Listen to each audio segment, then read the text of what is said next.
Matt Riddle, the King of Bros.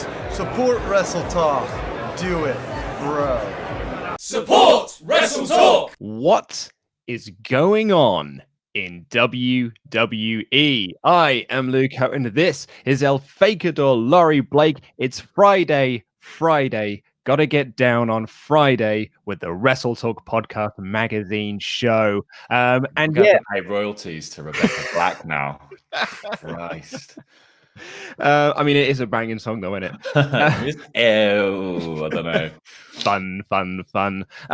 So, speaking of fun times, yeah, WWE put out a statement saying, and this is a direct quote, in an effort to streamline our creative writing process for television, we have We have consolidated both teams from Raw and SmackDown into one group led by Bruce Pritchard. Paul Heyman will concentrate on his role as an in-ring performer.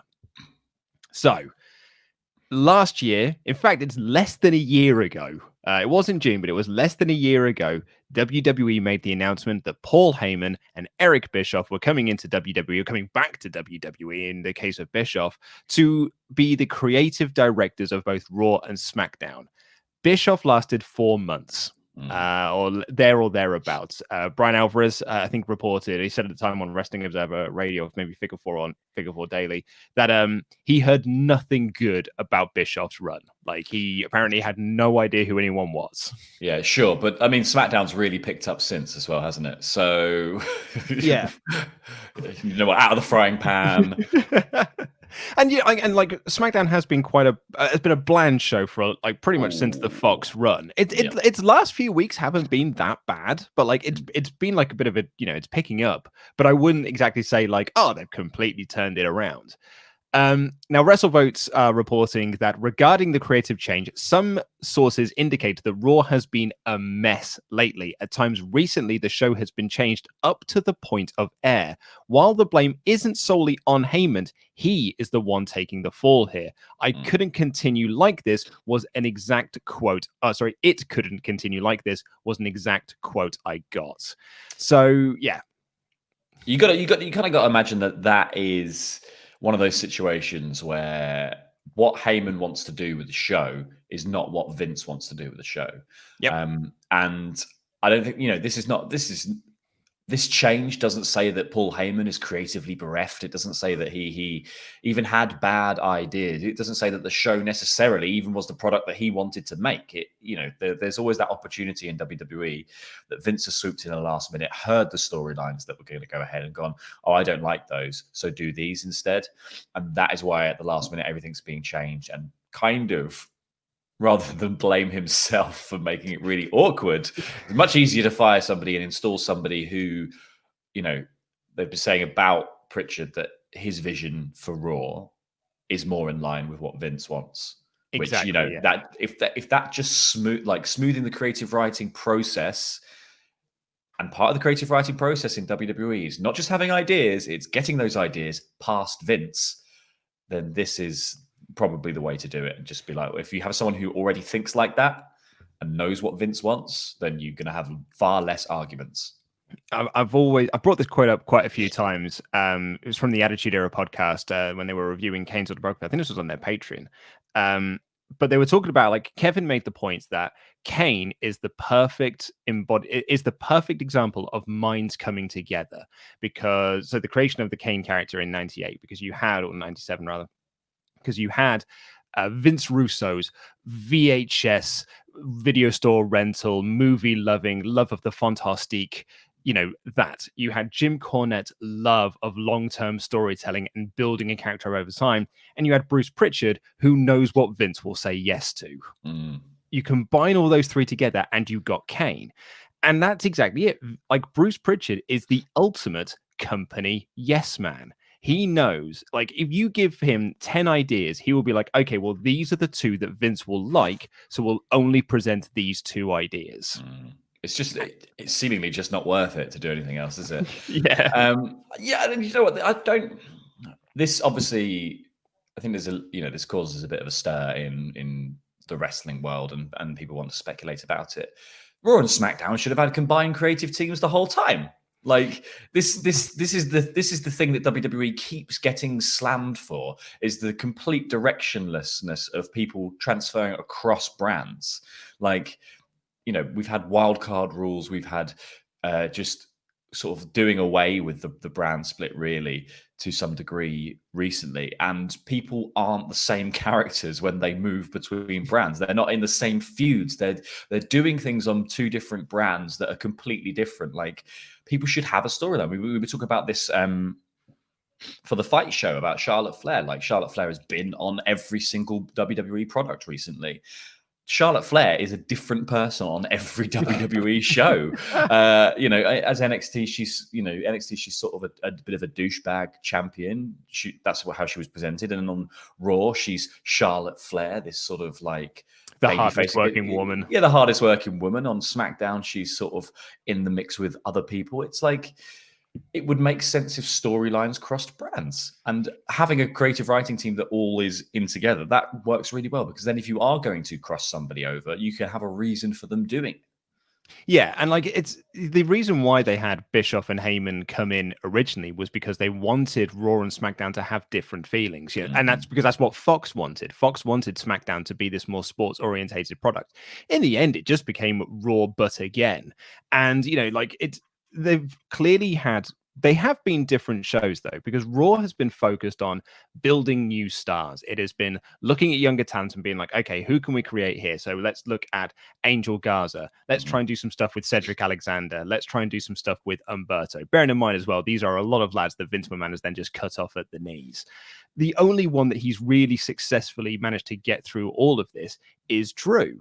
Drew was a Paul Heyman project. He won the Royal Rumble because Heyman was pushing for Drew to win the Royal Rumble and to main event against Brock Lesnar at Mania. That is Drew. That's been Paul's project, and that's one that's worked. Everyone else that he's tried to do, Buddy Murphy, Aleister Black, they've all been more or less just leveled out and haven't progressed any further. On SmackDown, on the other hand, Pritchard's been doing the sort of thing that Vince likes. You know, he's done Roman Reigns getting covered in dog food, or Baron Corbin and Roman Reigns feuding for 8 months over dog food. Like, that's Pritchard all over. And he's now doing the Jeff Hardy drunk driver storyline thing. You know, who shot Roman Reigns? The backstage angle that they did last year. Like, that's all like Pritchard as well.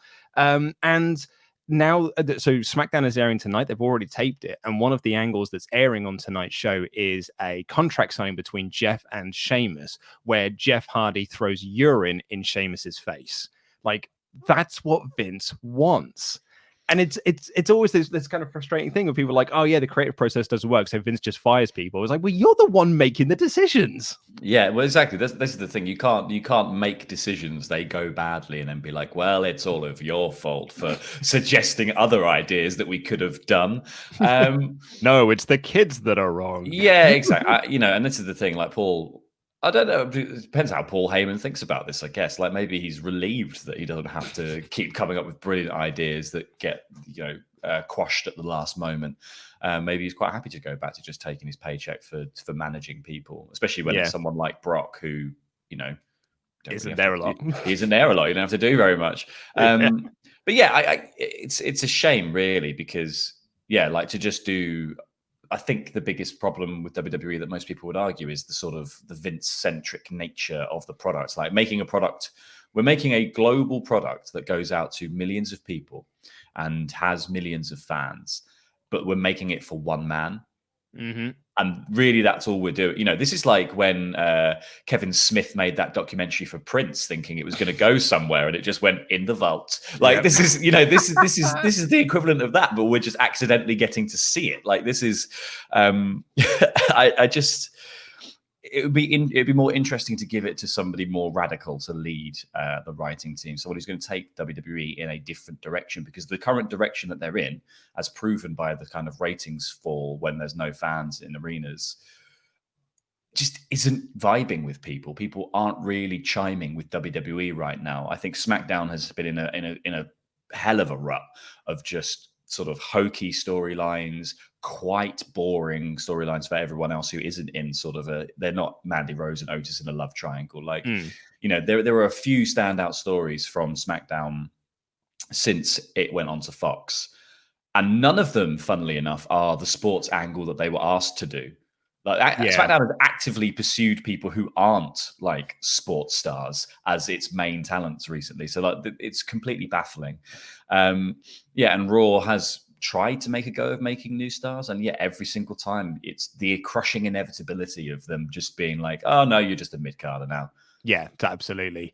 You mentioned earlier, like Wrestling News reports it is that Bruce Pritchard's vision is said to be more in line with what Vince McMahon wants. PW Insider have said the decision obviously was a Vince McMahon call. One source noted that Vince McMahon has been very upset and openly frustrated with Monday Night Raw as of late. The series has taken the hardest hit in terms of viewership during the Steve Corino pandemic. And the ratings really appear to be a key factor of this. And it should be noted, next month is an investor's call. So, so Heyman is once again he's the scapegoat, so that Vince can go into that investors call next month and people can say like, why aren't ratings good? And you were like, well, it's okay because we've got rid of the guy that made all the bad ratings on Raw, Bruce Pritchard, because SmackDown has had a dip in viewership, but it's not been as drastic as Raw's has. So they can say, well, Pritchard didn't lose as much, so he's now the creative guy over on SmackDown. And as we talked with WrestleNomics, with Brandon from WrestleNomics at the last investors call, the investors aren't looking into this too deeply. Like, because I asked Brandon, like, why do people buy into what he's saying? And they go, yeah, as long as Vince is still in charge, the investors don't mind because Vince is the one that created the product. And so as long as he's happy, the investors are happy. Yeah, well, I mean, do you know what? There's in that sort of business in which they are still making an ungodly amount of money doing WWE. If you're an investor, there's not really much point. Like if the business was failing, then take a really keen interest and really look into it. But like if you're just making slightly less money during a global pandemic, why would you look closer? Like the answer seems like it's obvious, right? Like it's that you just go, well, it's COVID, and that's it. I think, and I think that's the thing. I think Raw has been the better product out of Raw and SmackDown during this time. I think Raw has at least tried different things. It's had better wrestling. It's used underused stars and talent. I think the problem for people watching it is probably that it's still 3 hours long. Well, that was the problem before, and it's even worse. It's even more exacerbated when people are like, well, I'm kind of struggling to get into wrestling as a thing anyway. So like, watching this now for 3 hours actually does drain you even more than trying to watch it normally, especially when the matches are shorter. Yeah. PW Insider, so Mike Johnson also added, with Heyman's exit from his position on Raw, Bruce Pritchard rises up to become one of the top executives for the company, which, as PW Insider reported when we broke his return to WWE in February 2019, was always the plan. So, so that seems, I mean, that's quite it's quite a horrific sentence. We also had this, like, so Pete, Ollie and Pete, they're the news team at the moment on WrestleTalk on the YouTube channel. And Pete posted up this quote in the Discord. This is from a Paul Heyman interview in 2013. Once you write the shows with Vince McMahon, it's kind of like Icarus flying too close to the sun. If you get a second chance to be Icarus, you're going to fly towards Jupiter. I don't have any desire to write the shows anymore. Oh, Heyman. Oh dear. Yeah, I mean, this is the thing, isn't it? It's like, what is the point? This guy used to run his own show. He's like, he's perfectly aware that he can make people like wrestling. Yeah, and his kind of wrestling. So like, I guess working for Vince and just being told, no, that's not the stuff that we're going to like. And Heyman, I don't think Heyman is like right on the bleeding edge of what's cool in wrestling right now. He's definitely got very 90s attitudes towards what will make good sections, but some of them still hold up, and some of his ideas and his desire to push new talent is all really good stuff. Some of the other sort of more borderline misogynistic stuff and a bit ropey comedy, that maybe that can go away. But exactly, I think he's a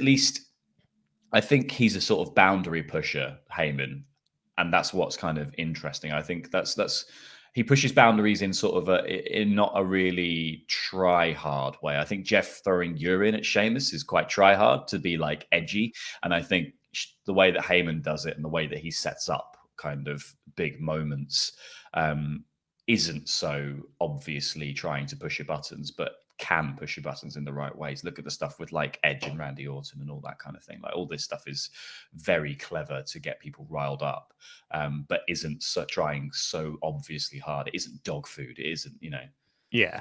there's no props. And that's it. Like, it's to say that Paul Heyman has had a perfect run on Raw, I think is quite that's quite a hyperbolic statement. He's done some really, really good stuff, but like the Lana, Lashley, Rusev love triangle was pretty awful. Like that was a dog turd of a story that went nowhere and crashed and burned. Similarly with SmackDown, like, I can rag on Bruce Pritchard a lot, but that Mandis, the Mandis storyline was really good. And Mantis, we could do Mantis from there. Mantis, that's better. Mantis. Yeah, the Mantis storyline was great. And it continues to be good as well. Like, I mean, Sonya Deville lost last week, which, really derailed some, but, overall, I think it has been a really, really good stuff.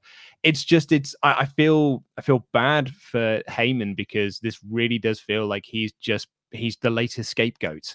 And like, when we get to the next quarterly investment and ratings still aren't up or ratings haven't bounced back, like who's the next scapegoat then? Is it just going to see you, Bruce? Yeah, I was going to say, is Bruce going to be out on his ass then? Is it going to be his fault? Like it's a very, very bizarre working environment. I was reading through some of the replies to the tweet announcement that WWE posted. Not great responses. I did like Solomonster's joke though, which was glad to see Paul finally living his dream. But will he be a flippy wrestler or more of a submission specialist? So obviously in regards to Heyman's going to be an on-screen performer or an in-ring performer again. So, I mean, in-ring performer, on-screen character, I think is, more what they're talking about. So I guess Brock's coming back soon? Yeah, well, Paul Heyman, maybe sort of part of this bartering was, this is a two-way conversation because I think everyone knows, like, you can't work at WWE and not know the mechanisms of this and the reasons why this would be happening. If we're sitting here saying, just before the investors call, they get rid of the guy who seemingly is responsible for the big fall in ratings. And it's not his fault, really, is it? Because I don't imagine Paul Heyman's going to particularly sit there and be told, yeah, you are directly responsible for the fall in ratings on Raw. And he'd be like, you made me rewrite everything. Yeah. So I imagine part of that, so there is that option that Brock is coming back. What I think is hopefully going to happen and slightly more juicy is that Paul Heyman might have said, give me this person as a project then. I want to... And, like this is the same thing with the Brock stuff. Like before Paul was running Raw, he was just working on the Brock storyline stuff. He was very heavily involved in what Brock was doing and what they would be doing on screen together. And I imagine he'll probably pitch for that sort of same level of influence over what is going to happen going forward. And, hopefully we get to see who the next Paul Heyman guy is. That would be really cool. So the other note on this, or the sort of round this all up, is that Vince isn't just frustrated with Raw's falling ratings. He's also quite frustrated with NXT's falling ratings. Thankfully, however, according to Wrestling News, there is going to be no shaking up of that creative team. It's just we might see, or likely we'll see, more Raw and SmackDown stars going to NXT. Not moving to NXT, but just appearing on the show as a way to boost ratings. And nobody minds that at all. that is the perfect situation. That's great. And like that kind of rings true for this week's both Dynamite and NXT were down in the ratings this week, but that's kind of disappointing for both shows, but I think it's very disappointing for NXT because they've just come off the back of a pay-per-view, and usually when you have a pay-per-view you get that ratings bump, and they weren't. They were down to 673,000. They just lost out to Dynamite, who only got 4,000 more viewers overall. Ooh. And the Wrestling Observer noted that last night's NASCAR broadcast drew 1.7 million viewers and a 0.3 rating in the 18 to 49 demographic, which likely took viewers away from both shows. Wow, people would rather watch cars drive in a circle than watch WWE or AEW. That is sad. I think the thing is, I think this is the thing. Like, NXT coming off the back of TakeOver. I think the difference with NXT is like you don't necessarily get those big, like it's not known for big moments post TakeOver. Like the Raw after a takeover, the Raw after any pay-per-view, it's kind of when you expect there to be some sort of big surprise and a big shock and something to really sort of derail something that happened at that show.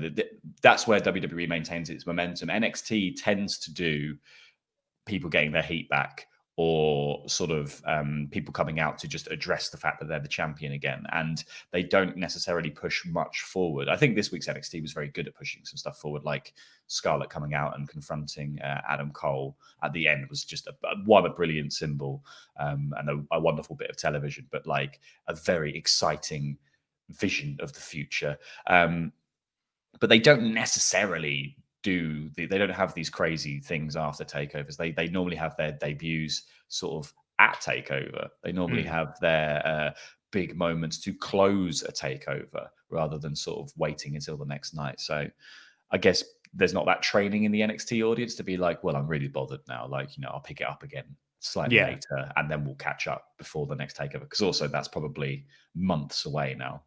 Yeah. That was the thing is that Mike Tyson, I think, really did have an impact for AEW's viewership because, they've dropped like 200,000 maybe, or like there or thereabouts, maybe 150,000 mark since the Mike Tyson stuff, since Mike's not been on TV. So he did have he did have some positive impact, particularly coming off the back of that pay-per-view. Also, people are just interested to see how he'd get out of his t-shirt this week.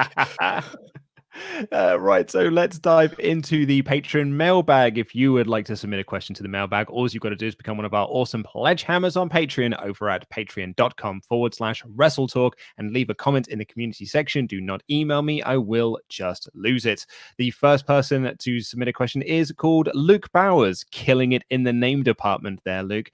Said, I've been watching a lot of 2000 and the lead up to the Royal Rumble, and there's a lot of forgotten storylines, such as Edge marrying Val Venus's sister and Tori, not that one, being a so-called psychopath, and a bunch of wrestlers saying that different wrestlers want to have sex with her so Kane can beat them up. My question is, what is a forgotten storyline that you think doesn't get the credit it deserves?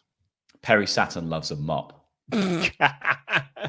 That clearly that got the recognition it deserves. That's fine. I'm fine with that bit of history.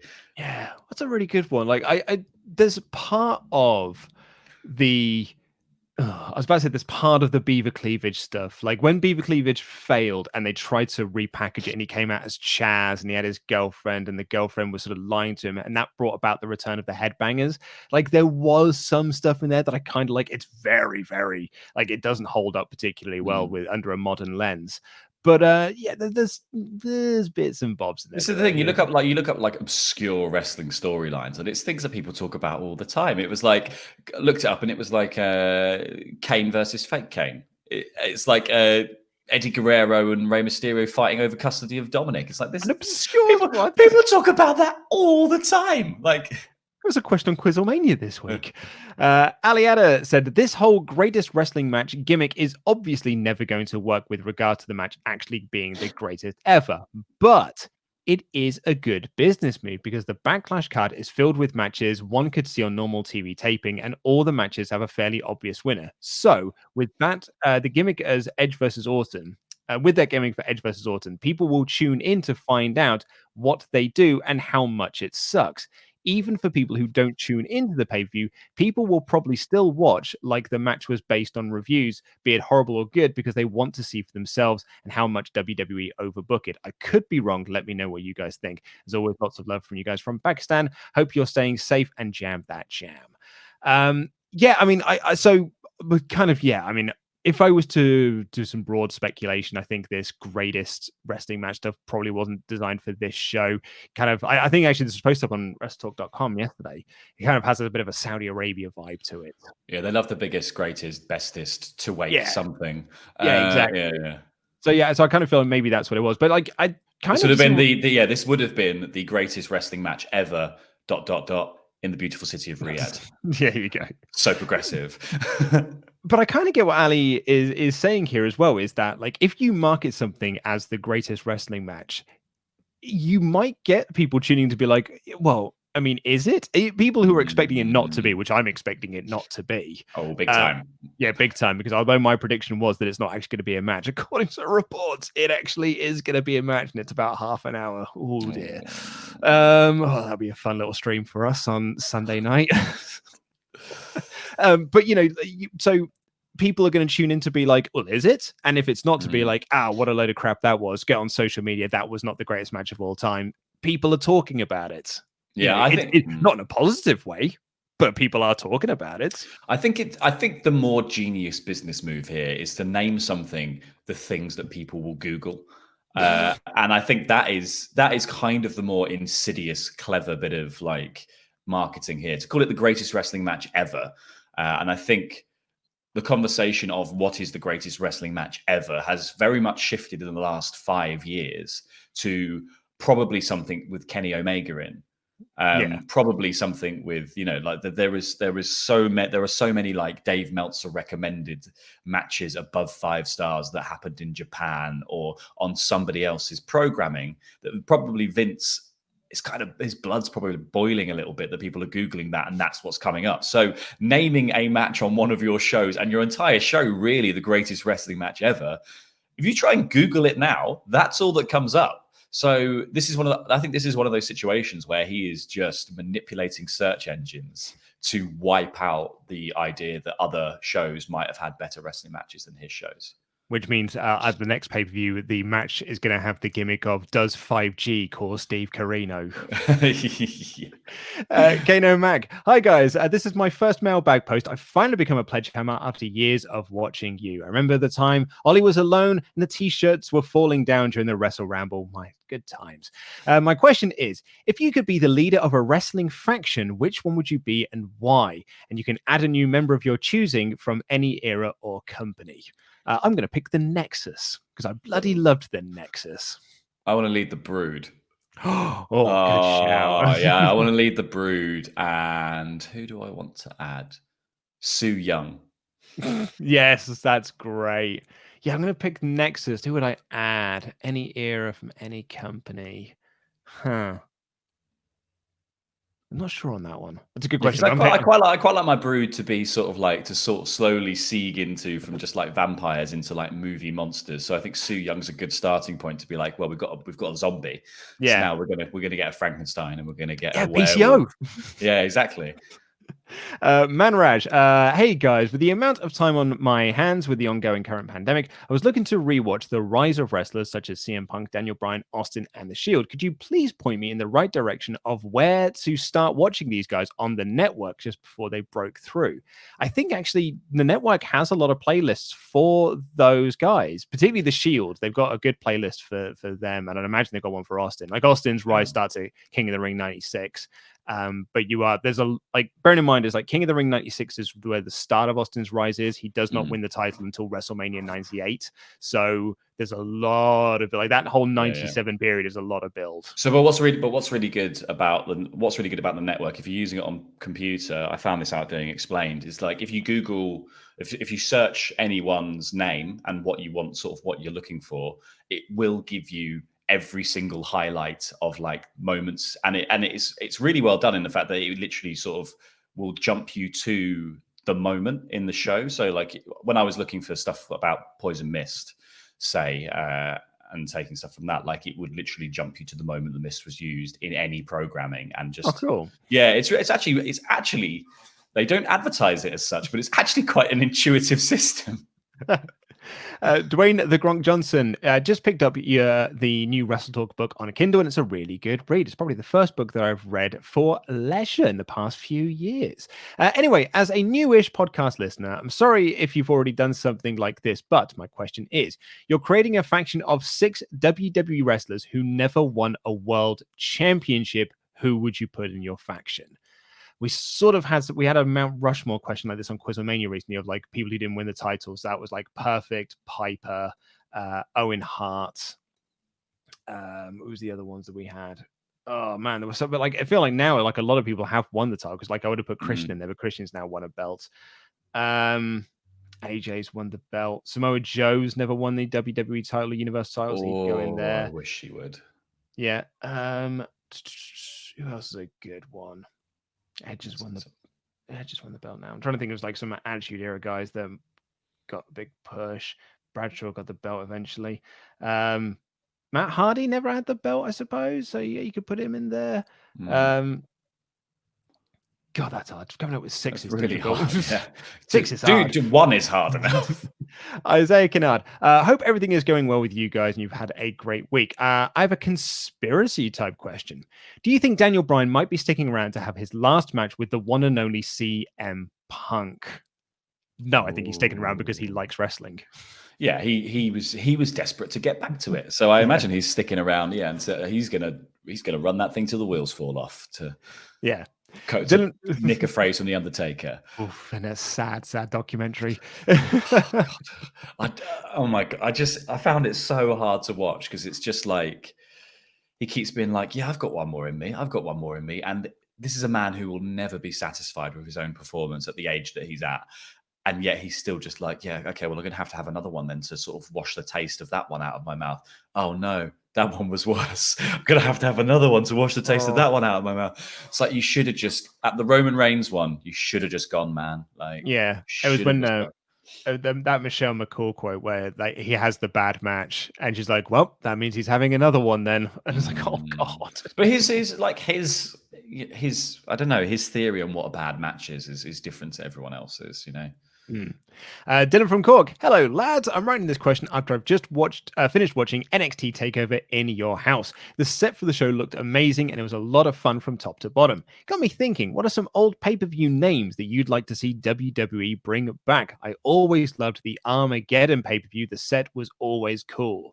Well, that's it. Like, the thing with just bringing a name back, you've got to bring that set back as well. Like that Backlash 2000 set with the swinging pincers is rad. The Armageddon 2000 set with all like the destruction, like the cars, like a big apocalypse has happened. You got all these burnt out cars and barrels and stuff like that. That's what made the set. That's what made the pay-per-view name cool. But if you just brought back the Armageddon name now, it's just going to look like every other pay-per-view set.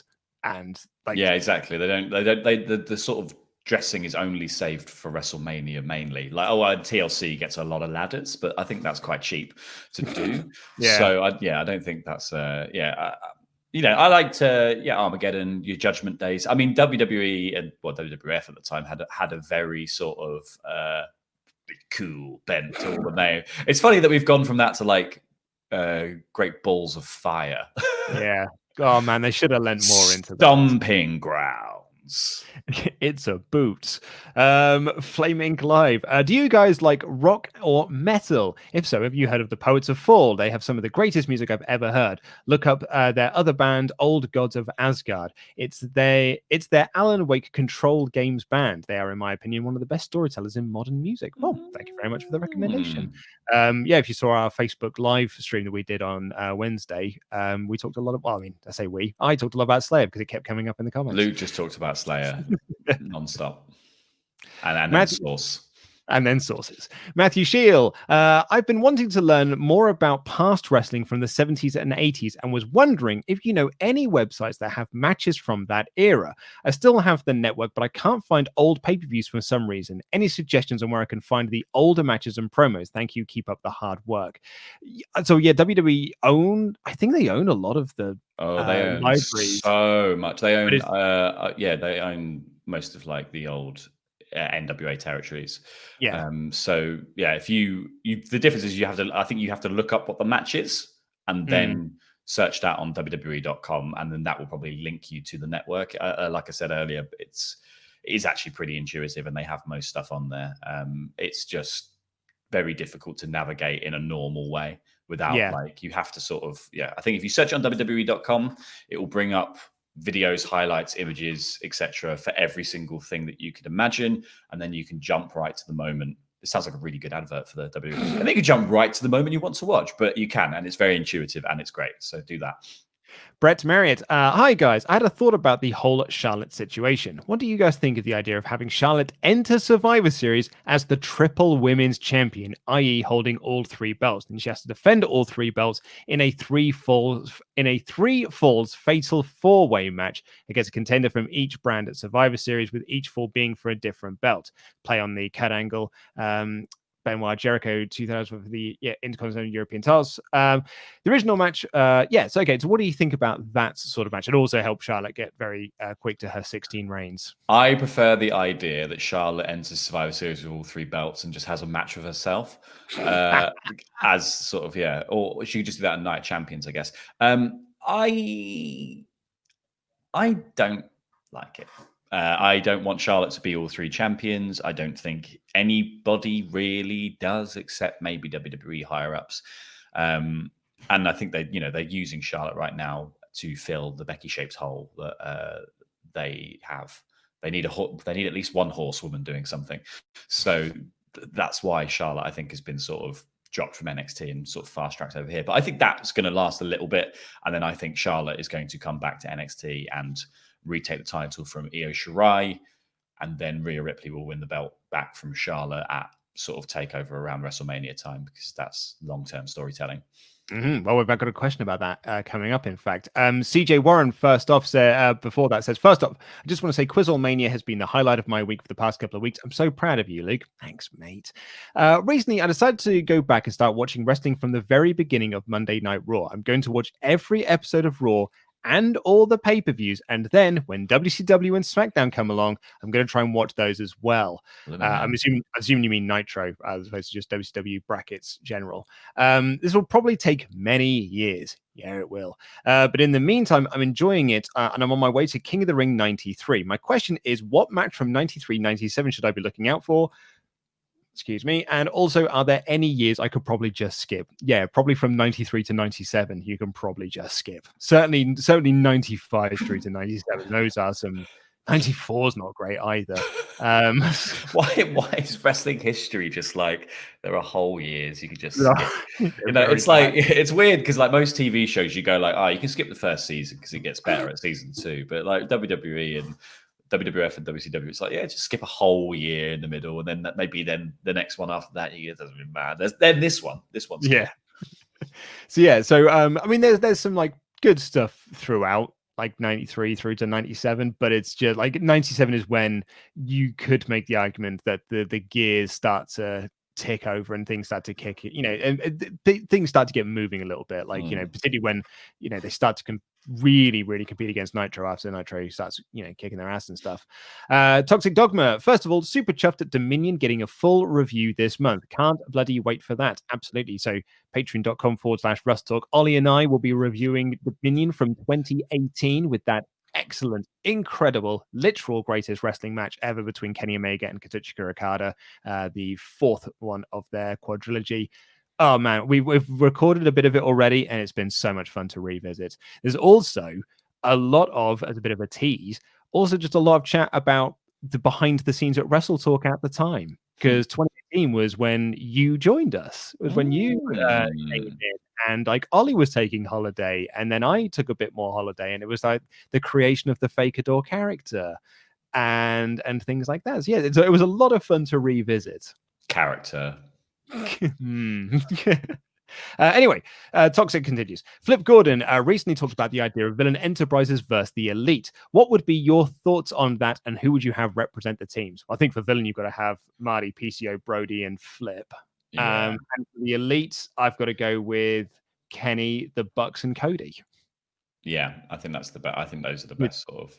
Hangman Page being annoyed that he was left off. Very good. Owen says, I just listened to Ollie and Luke's review of Bound for Glory 2010, and one of the things that really stuck out in that episode was when you guys talked about Kevin Nash has screwed TNA on multiple occasions, but they kept bringing him back and putting him in prominent positions on the card. That got me thinking, would Vince and WWE ever put up with this kind of behavior? I imagine they would fire Nash immediately and never put him high on the card ever again. What do you guys think? Could you give your insight into why TNA kept bringing him back? Well, I mean, they kept bringing Nash back. and Nash does what Nash does because he's best mates with Triple H and Shawn Michaels, who have got the ear into Vince. And they kind of did it with Jarrett. Like, Jarrett left them quite a few times, and they kept bringing him back. Yeah, And star power is the answer. Like, for a show like TNA, like they wanted to have names that were recognizable in the wrestling world, and they built a bunch of names themselves really effectively. But there's something about a Kevin Nash that people are like, oh, Kevin Nash. Like, nostalgia in wrestling, I think, is even more powerful than it is anywhere else in the world, except maybe video games, right? Like, I think wrestling nostalgia is like one of the primal forces that controls the globe. And so, yeah, I think someone like Kevin Nash going away and coming back is actually kind of even more beneficial than him being there the whole time. Like, WWE likes to pepper their sort of season with surprise returns for like a week or 2 weeks, and then people go away, and then you have people coming back around the Royal Rumble and around WrestleMania and stuff. So, kind of actually makes for good television when you don't know when Kevin Nash is going to pop up. And I think Dixie Carter, for all the good that she did do for that company at some points, was a bit of a money mark, and people very, very easily exploited her niceness. I think that's what some people have said. But she was almost too nice, and a lot of people took advantage of that. And I think maybe Nash was one of those people. And plus, he's mates with Hogan, and Hogan was running the show. So yeah, well, friends of all the people who are running the shows. I think there's also that notion of like, if you are selling tickets for people to come and see the shows be recorded, if you can advertise that Nash is going to be there, that's probably a boost in the sales as well. Like, this is the other side of wrestling, apart from just like, does it make a bad TV product? Yeah, fine. But did it make people buy tickets beforehand? That's a different question. Irakli, if you could go back in time and attend any pay-per-view, which one would you choose? I think people will expect me to say Backlash 2000, but I'm going to say All In. I'd have loved to have been at All In. Oh, yeah, I think Takeover Brooklyn. Oh, good shout. Yeah, that's a really good shout. Pratik, I'm a history undergrad in India looking for a good master's program. I found some British universities very appealing. I'm interested in fields like world history, international relations, Asian studies, and unis like LSE, King's, SOAS, and Edinburgh seem like good choices. Of course, there's no guarantee I'll even get into them, but what do you guys think as Brits about these universities? Keep up the great, amazing work. P.S. I love British slang. Do you guys know any Hindi words except Namaste? I didn't even know Namaste was a Hindi word, I'm afraid, but I do know. Yeah, now I do. So I know that. Well, I can't. No is the answer. I don't know any other ones, I'm afraid. What were the universities? LSE. Which one's that one? London School of Economics. King's is London as well. SOAS is the School of African Studies in London. And Edinburgh. I don't know much about Edinburgh. I like Edinburgh, the city. I think it's a wonderful place. I would suggest going there because London university life Edinburgh's smaller, and I think you get more of a sort of like community feel. London's a bit disparate, and you probably end up living quite far away from sort of anything good. My missus, actually, her offices are in SOAS's buildings. Oh, really? Yep. It's quite cool. I've been there before. But I would also just hazard a thing. SOAS is in a bit of financial trouble recently because of Steve Corino. So just double check. A plant. I went to a jumped up polytechnic, so I don't think I'm in a position to really talk about universities. Marcel Jura, hey guys, I know that you are high on Drew as a babyface, and as you may remember, I had a big problem with him literally squashing someone's pet. Eric Rowan's spider. Pets to me are like family members, and I still think murdering someone's family member is not something that a babyface should do. It's been some months, and Drew has been established as somewhat the face of the company, but I have to say, I still don't get Drew as a face. Even if I try and blend out the animal cruelty, everything he does is Gronk-level jerkdom. I don't get his appeal. My question is, what's supposed to be small action ruined a babyface for you guys? That's a really good question. I don't know if there has been like something like that, because like even I made fun of the Drew thing when it happened. Like, it was very clear why they picked Drew to be that guy, because the storyline sucked and no one liked it. So they had Drew to come out to effectively kill that storyline to get their big babyface reaction. And it sort of worked. But I did sort of make a joke. I was like, he did kill someone's pet though. Like, it's not really. It wasn't a real pet. It's fine. We saw it and it wasn't real. It was a mechanical spider. Yeah, exactly. So I don't know if there has been like an action that a babyface has done that's made me go like, oh, I don't like you as a babyface. Because like babyface like John Cena, I never liked him anyway. Okay, so I struggled with Asuka towards the end of her NXT run because she was still being presented as sort of like babyface Asuka, but she was really sort of cheating a bit to win. Like she was kind of weaseling her way into victories towards the end, and they never really paid off on that as like a heel turn or like even a character beat. It was just something that was happening in matches because they'd done so many Asuka matches that they were looking for new ways to finish the matches. She did with him, didn't she? She pushed the referee into the ropes when she was going up for the Eclipse. Exactly, yeah. And I just think that sort of stuff undermined Asuka as a babyface to me. And then I sort of rejigged and was like, well, maybe they're just sort of positioning her as an Asuka. But I would love to see them do something with this, like this slow turn towards the dark side as she becomes more and more desperate to keep the belt now that she is completely and her streak, frankly. So yeah. Alex Kirkman, have you ever considered reviewing wrestling films for WrestleTalk Extra, which is our Patreon podcast? Either wrestling films such as The Wrestler or Foxcatcher, or ones with wrestlers in, like Playing with Fire or The Marine 26. You can have fans vote on it. I think we have talked about that in the past, like if we decided we weren't going to do a pay-per-view for that month, but I mean there was some outcry this month because we decided to do non-WWE pay-per-views for this month, and there were some people who didn't like that. So I think if we didn't do wrestling pay-per-views, there'd be people upset that we're not doing that.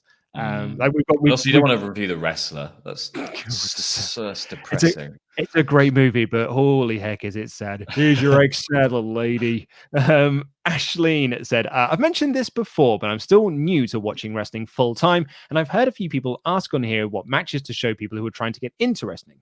I know I've mentioned that I like the somewhat supernatural characters that connected with me being a horror fan. But I think sometimes that helped me understand a lot and appreciate wrestling more were documentaries, especially ones about Finn Balor and Becky Lynch. What other documentaries could be helpful for trying to get people to appreciate wrestling more? I don't know what the network's got on in terms of documentaries, but like WWE have done some amazing documentaries over the years. The Mr. Perfect one's really good. Life and Times of Mr. Perfect. The Brian Pillman one I seem to remember was pretty good. Loose Cannon. Yeah, I mean, but like their 24 series is always really, really good. So Dudley Boys one, there's a Road Warriors one on there as well. I think that's still on there. But the Road Warriors one was really in depth. But I'd also recommend just Vice's Dark Side of the Ring. Yeah. Although it looks at the sort of the dark side of the ring. Well, this is the thing. I don't think I was going to say Beyond the Map, but I don't think that's going to make you more like that's going to be like, oh, this is pretty rough. Yeah. Yeah. I think it makes you appreciate the resolve of people to do something like this.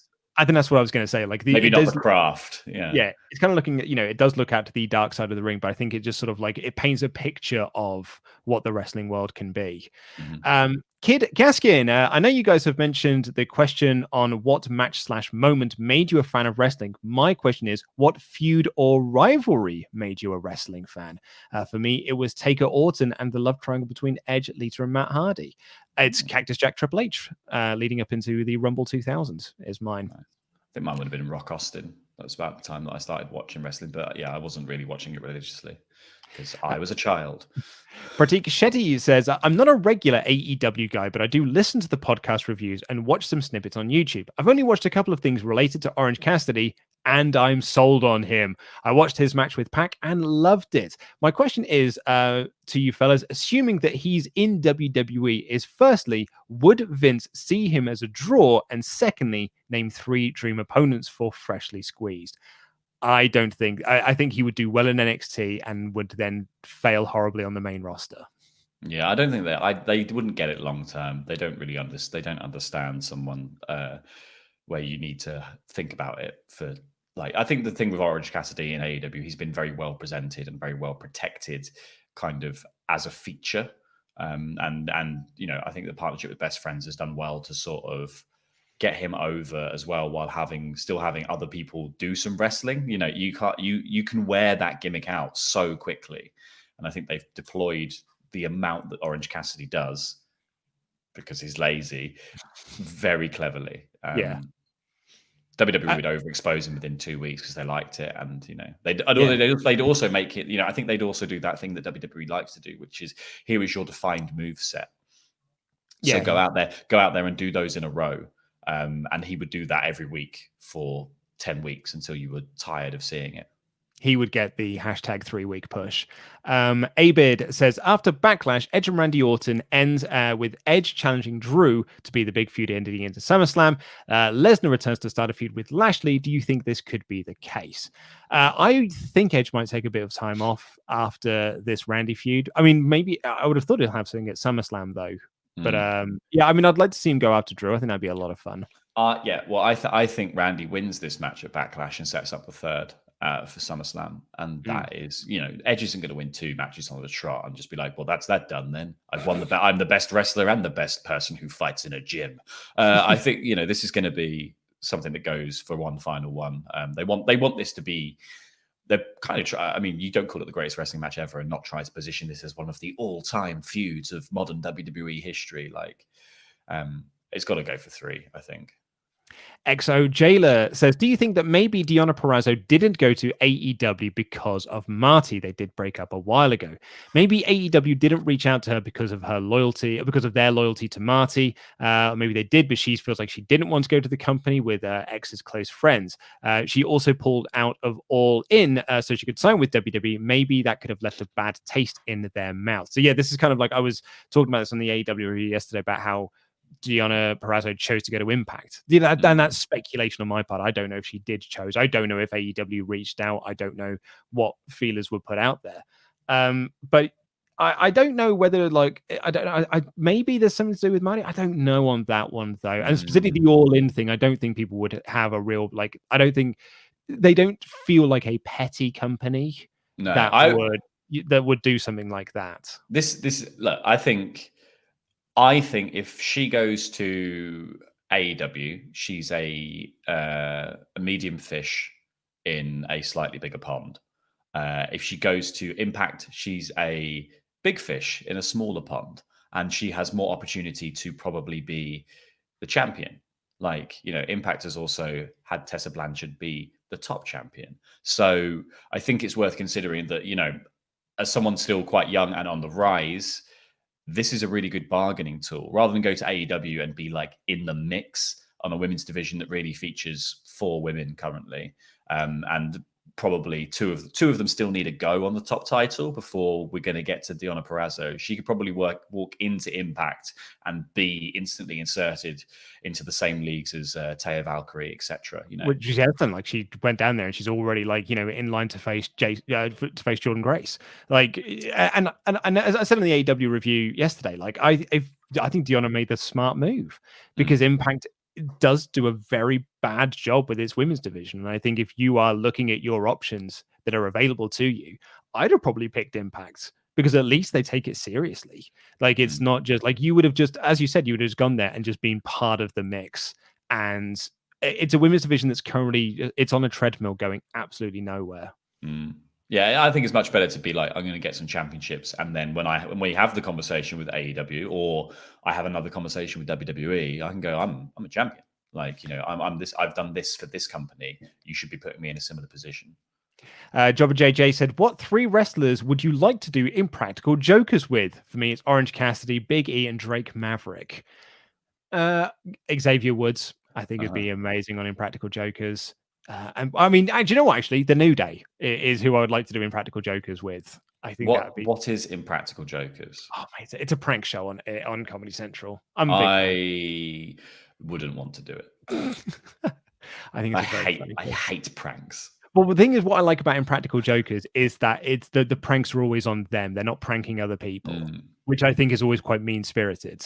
But they are literally, it's 4 friends who are just trying to embarrass each other. And I think that's funnier. So you're happy to embarrass the New Day, is what you're saying? If I mate with them, yeah. Yeah, okay, fine. And you have to be for Yeah, for this question to work, we need to befriend the New Day for a period of time that makes it okay to rib on them in a public space and public sphere. Okay, so we've got some work cut out for us. Let's send some emails off later today. Nick Corvello, who do you think will be the first AEW woman to jump ship to WWE? So this comes off the back of a question we had last week about who was going to be, who would be the first person from AEW to go over to WWE. And Nick's got a very sort of very detailed, which I'm unfortunately about to cut down due to time. Penelope Ford was his answer, which I think is a very smart answer, actually. But yeah, who could be the first AEW woman to jump ship to WWE? Brit. But I was going to say Brit. Yeah, to be honest. Yeah, Brits like and this is not to be like, it's not that she does, I think it's facilitated by Adam Cole's status within the company. It makes it very easy to sort of be like, wrestling is quite a nepotistic industry, and I think Britt would deserve it as well because she is one of the top women on AEW, and I think WWE would think it's a bit of a coup to take her from them. I also think that WWE would love Nyla Rose because she's such an imposing figure. I think they really like that, and I think they'd like to have another sort of monster heel on their roster. Chris Gardner, this is an NXT-related question, just ties into what your thoughts were earlier. How do you think Rhea Ripley's storyline is going to play out? I'd like to see it go on for a year, have her keep losing matches, and then really snap one day. Thanks for Jam That Jam. Yeah, I don't really know, because they've done the sort of like getting her heat back, putting Robert Stone in the bin, but I feel like Robert Stone might end up being like, I think they might come to sort of like an agreement. I feel like this feels like it's on the cards. But yeah, I think, like I said earlier, I would prefer to see Ripley drop down the card a little bit, maybe go when time is right, go back to NXT UK for a little while, and then we build to her versus Charlotte at Takeover before Mania, and this time Rhea comes out on top. Callum, I've been wondering about Wrestle Kingdom next year. Do you think Will Ospreay could be in the main event for the IWGP Heavyweight Championship? Because that CM Punk match probably isn't going to happen. I'd love to. I've been saying it for years. I'd love to see Will climb up that card, and I thought he was going to when he won the Never Openweight Championship, and then before you knew it, he was kind of back in the junior heavyweights. But I'd really like to see him progress up. But I think if I'm Gado in booking this show, booking this company, I'm spending a bit of time doing this. You take Will through the US title, you take him through the Intercontinental title. While the titles that don't mean quite as much, you are at least establishing him in that heavyweight division, then have him go on an amazing run in the G1 to then build him up into Wrestle Kingdom. I think it's not next year's Wrestle Kingdom, not even the year after, possibly the year after that is when I would be looking to have Will Ospreay in that main event Tokyo Dome IWGP Heavyweight Championship match. Yeah, from following on Twitter, he's certainly piling on the pounds in terms of muscle mass to look heavyweight. So I imagine he's going to be positioned pretty heavyweight coming back. Callum also asks, do you have a TV show that you've watched more than once? It's in its entirety. For example, during Watchdown, I've watched Lost twice because it's the greatest TV show of all time. Twice. Yeah. I don't watch things again. Generally speaking, I watch things. I've watched all of Friends, obviously, about 7 million times, just accidentally and on purpose. For our American viewers, because that always does confuse people when we when Brits say, "Oh, we've watched Friends 20,000 times." It is on every single day in this country on various channels. Yeah, and then everyone I've lived with ever has been into it, so it's always just someone who puts it on. This show ended 15 years ago, maybe even more than that. It is still on when I say it's on every single day, multiple times during that day. They will show about 15, 20 episodes a day of Friends. Yeah. It is on a lot. It's what Channel 4's other channels do for the rest of the mid bit of the day before they've got these channels that are built on 2 or 3 shows that air around 8 o'clock in the evening and 9 o'clock. And then the rest of the day, it's just Friends. It's on Comedy Central. Yeah, it's on Comedy Central all throughout the day. It's on Comedy Central Extra all throughout the day. It's on Channel 5 now as well. Because it's not on Channel 4 or E4 anymore. So Comedy Central have now got it. So they just TV. No, but so anyway, it's on a lot, which is why we've all seen Friends quite a lot. Buffy is something I've seen a few times as well. That was by choice. That's not on TV anymore, but I've watched a lot of Buffy. Yeah, Twilight Zone, the original Twilight Zone run, I've watched multiple times over. And one I'm doing quite recently is Brooklyn Nine-Nine. Like when it ends, I just feel the urge to just go right back to the start again. Love it. Dylan says, which wrestlers, sorry, I'll try that again, Dylan. Which wrestlers need to change their finishes and what should they use instead? Funny enough, Adam has done a video about this. Yeah, Adam has got the most definitive list on that, I would say. Go and check that out over in his lists playlist.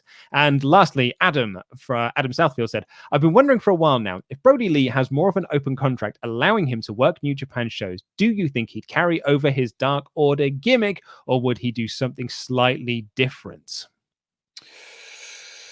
I mean, if you're a televised product, I think you would want people to be that character elsewhere. Like, it's different. I think it's different if you're just doing a bunch of indie shows and you're sort of slightly different characters in different things. But I think the fact that AEW is on mainstream US TV, you don't want to undermine the Exalted One character by going to Japan and being just like a different Brody Lee. Even just Brody Lee and not Mr. Brody Lee, I think is probably too much. So yeah, I think I think they wouldn't let him go unless those sort of things were in place to protect what they've got going. Indeed.